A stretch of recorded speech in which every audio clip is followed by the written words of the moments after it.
It's been 6 weeks since the heartbreaking discovery of teenager Celeste Rivas Hernandez's body inside a Tesla connected to up-and-coming artist David. Now, the case appears to be taking a new direction. The owner of the Hollywood Hills home where David was reportedly staying says he's frustrated by what he describes as a lack of updates from law enforcement. In response, he's decided to take matters into his own hands, hiring a private investigator to look deeper into the case. The investigator will reportedly search the property again, review surveillance footage, and speak with possible witnesses in hopes of uncovering any details that might have been missed. Today, we'll be joined by well-known private investigator TJ Ward, who once worked on the Natalee Holloway case, to discuss what this kind of independent investigation can reveal and what it might mean for the ongoing search for answers. The case involving Houston-born singer David, whose real name is David Anthony Burke, has taken yet another unexpected turn.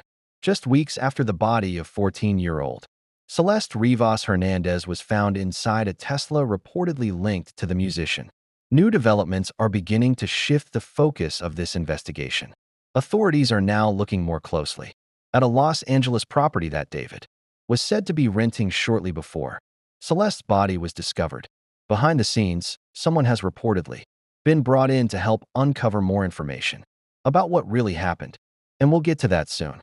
But first, let's look back at how this entire case began. On September 8th, Los Angeles police were called to a tow yard on Mansfield Avenue after workers noticed a strong odor coming from a Tesla registered in Texas. The car had reportedly been abandoned in the Hollywood Hills days earlier and later towed. When officers inspected it, they made a tragic discovery: human remains wrapped inside the vehicle. The Los Angeles County Medical Examiner later confirmed the remains were those of 14-year-old Celeste Rivas Hernandez, who had been reported missing from Riverside County back in April 2024. Investigators noted that the condition of her remains suggested she may have been in the car for an extended period of time. However, her official cause of death has not yet been determined, and testing is still underway. When Celeste first went missing, social media quickly filled with speculation about a possible connection between her and David. Some online users shared screenshots and alleged messages claiming the two had communicated, though none of these claims have been verified by authorities. Celeste's family told NBC Los Angeles that she disappeared after leaving home to see a movie just one day before what would have been her 15th birthday. One detail that caught attention early on was a tattoo on Celeste's finger, a design reportedly similar to one seen in photos of David's hand. While this fueled more online theories, officials have not confirmed any direct link between them. Following the discovery, the professional fallout for David was immediate. His remaining U.S. tour dates in San Francisco and Los Angeles were canceled, along with several European shows listed on Ticketmaster. A scheduled Grammy Museum appearance in Los Angeles quietly disappeared from the venue's calendar. David's record label, Interscope Records, confirmed to TMZ that all promotional activities, including his upcoming deluxe album release, have been paused. In addition, several of his brand partnerships, including collaborations with Hollister and Crocs, appear to have been removed from active campaigns. In a brief statement, a spokesperson said David is cooperating fully with authorities. To be clear, he has not been charged with any crimes, has not been named a suspect, and has not been implicated in any wrongdoing. It's also been reported that David has hired high-profile defense attorney Blair Burke, who has represented a number of celebrities in the past. So far, neither Burke nor David's team has released a public statement. As of now, 6 weeks after the discovery, there have been no arrests, no publicly identified suspects, and no confirmed cause of death. Investigators have not clarified the exact nature of the relationship, if any, between Celeste and David. Still, new details continue to emerge quietly behind the scenes, and the investigation appears to be far from over. A new twist has emerged in the investigation surrounding Houston-born singer David, real name David Anthony Burke. Weeks after 14-year-old Celeste Rivas Hernandez was discovered inside a Tesla linked to the artist, sources now confirm that a private investigator has joined the picture. This latest move could reshape the direction of the entire case and reveal who's really pushing for answers behind the scenes.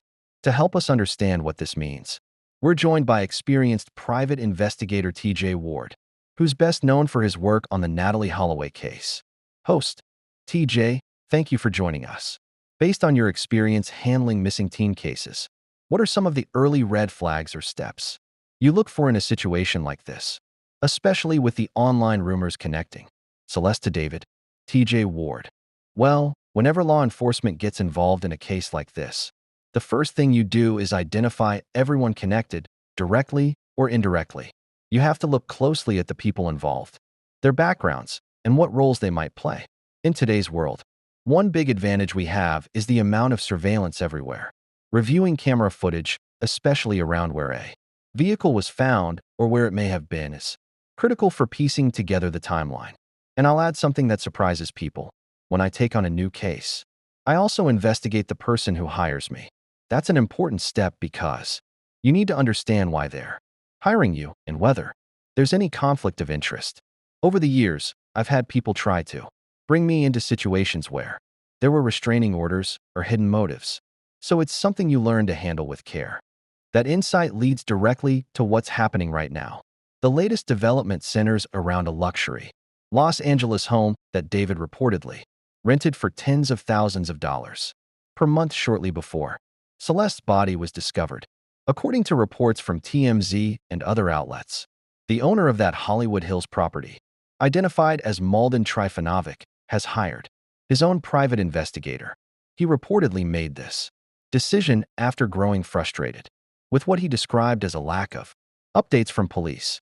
For context, on September 8th, officers discovered the remains of 14-year-old Celeste Rivas Hernandez in the front trunk of Burke's Tesla, which had been impounded after being abandoned in the Hollywood Hills. Then, on September 17th, LAPD homicide detectives executed a search warrant at the $4.1 million property David was said to be renting, a location not far from where the vehicle was found. Trifanovic told the Daily Mail that he has had limited contact with police and wants to better understand what role, if any, his property might have played in this case. He explained that his decision to hire a private investigator was purely about seeking clarity, not interfering with law enforcement.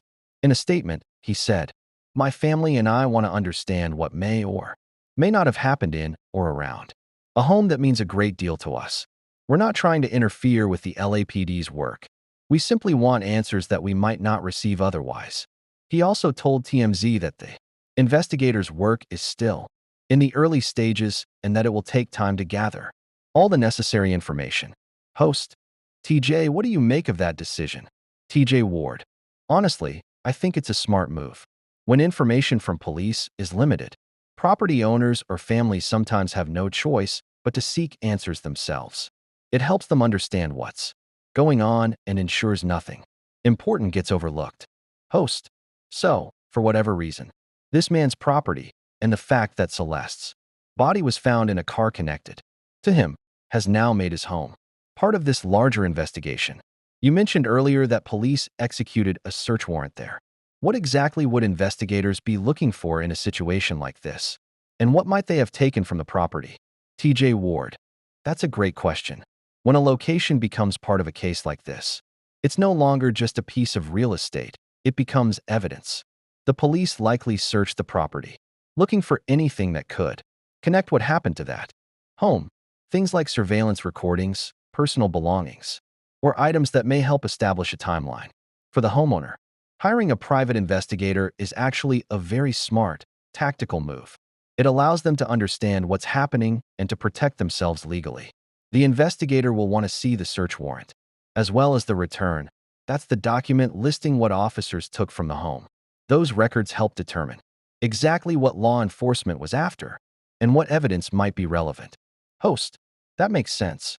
But I'm curious, is there information that a private investigator can access or share that law enforcement might not? In other words, could a PI uncover things or talk to people that police can't? TJ Ward, absolutely. There are often witnesses or individuals who don't feel comfortable talking directly to police but might Open up to a private investigator instead. That's one of the biggest differences. People sometimes see investigators as neutral parties, which can help them get details that might otherwise be missed. Now, even though a private investigator can gather information independently, it's usually best practice to maintain communication with law enforcement. If an investigator discovers something important, sharing that information through proper legal channels helps ensure the case moves forward in the right way. Private investigators don't have a legal obligation to turn over their findings, but they can be called as witnesses if police later learn they withheld key information. That's why, in sensitive cases, I often work through an attorney. When a lawyer hires me, any evidence I collect becomes part of the legal record and is protected under client confidentiality. So in this case, the homeowner's PI would likely coordinate with both a lawyer and investigators to make sure everything is handled correctly. TJ Ward, exactly. The goal is to find the truth and make sure the homeowner is protected. Someone has lost their life, and law enforcement's job is to find out who's responsible. But that process can be complex. A good private investigator helps fill in the gaps without crossing legal boundaries or interfering with the official investigation.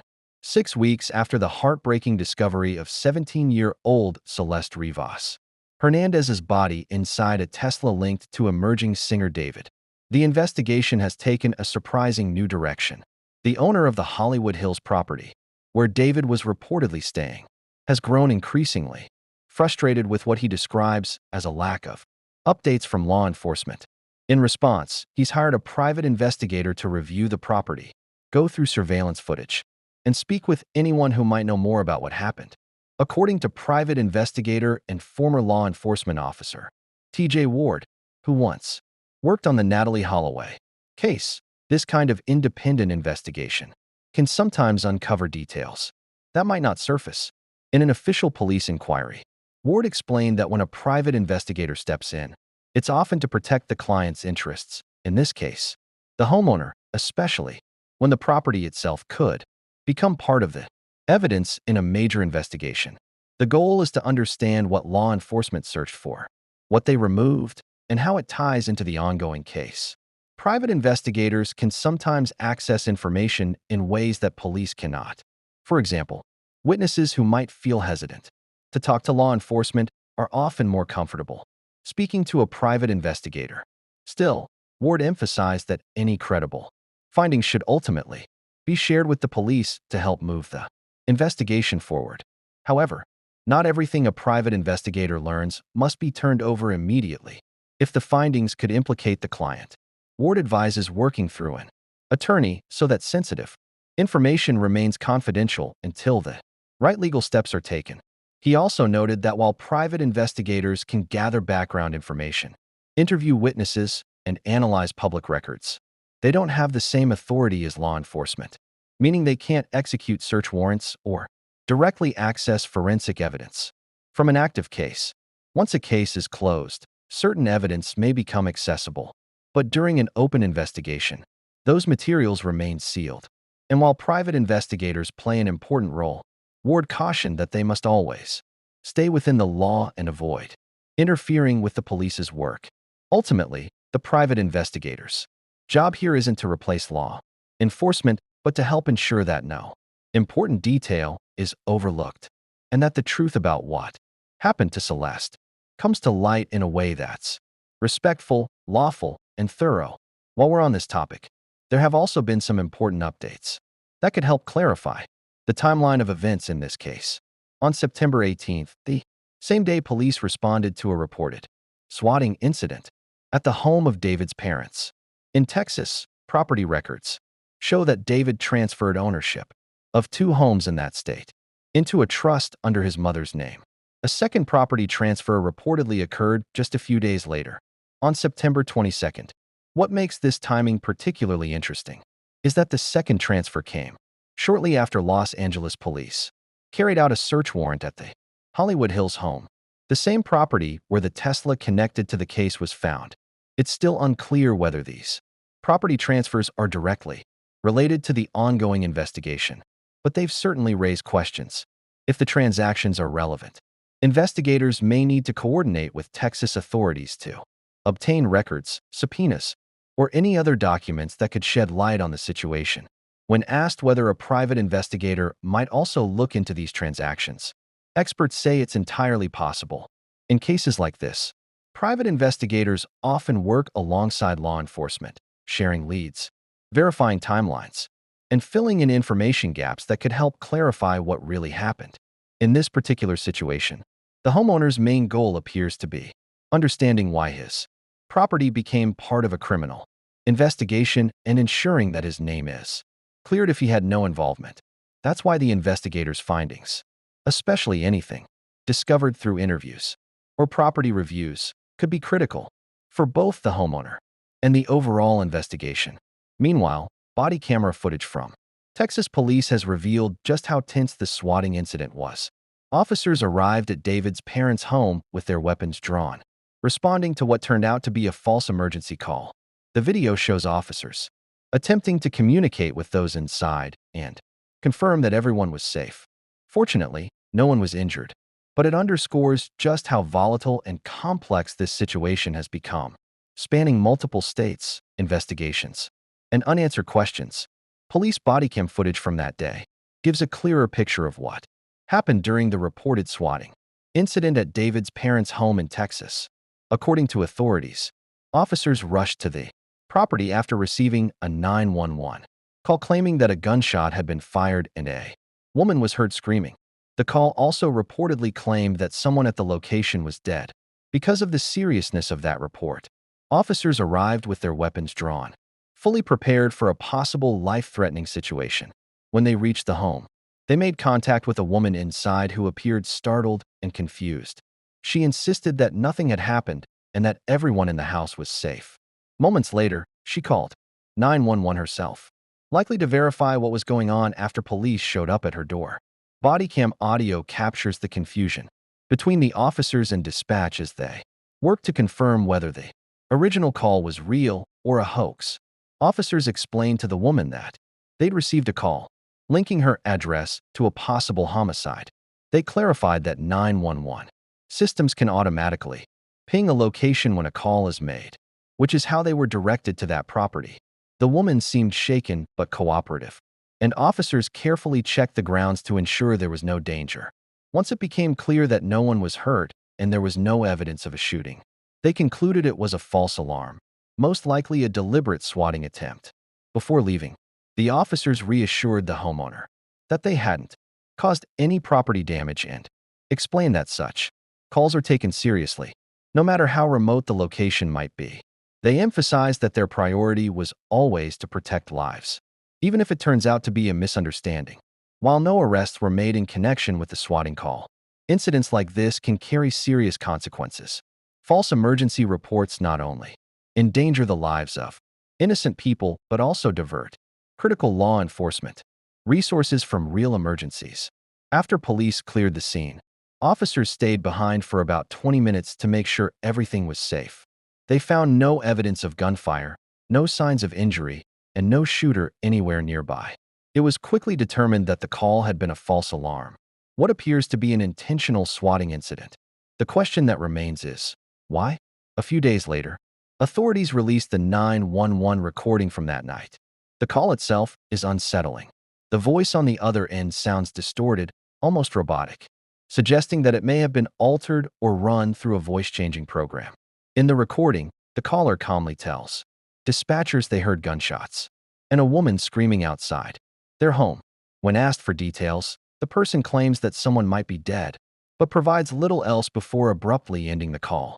To better understand what may be behind that audio, forensic analyst Jennifer Owen, president of Owen Forensic Services, reviewed the clip. She explained that even to the untrained ear, certain features immediately stand out, like the unnatural, mechanical tone and uneven rhythm in the speaker's voice. According to Owen, those traits are strong indicators of digital manipulation. She added that, in her field, one of the biggest challenges is verifying where a piece of audio truly comes from. By the time a recording makes its way to investigators or journalists, it's often been copied, compressed, or re-uploaded multiple times, which can distort the original data and make it harder to confirm authenticity. Experts typically look at the metadata, or digital fingerprints, hidden inside a file, things like timestamps, encoding details, and file history, to see if a recording has been tampered with or altered.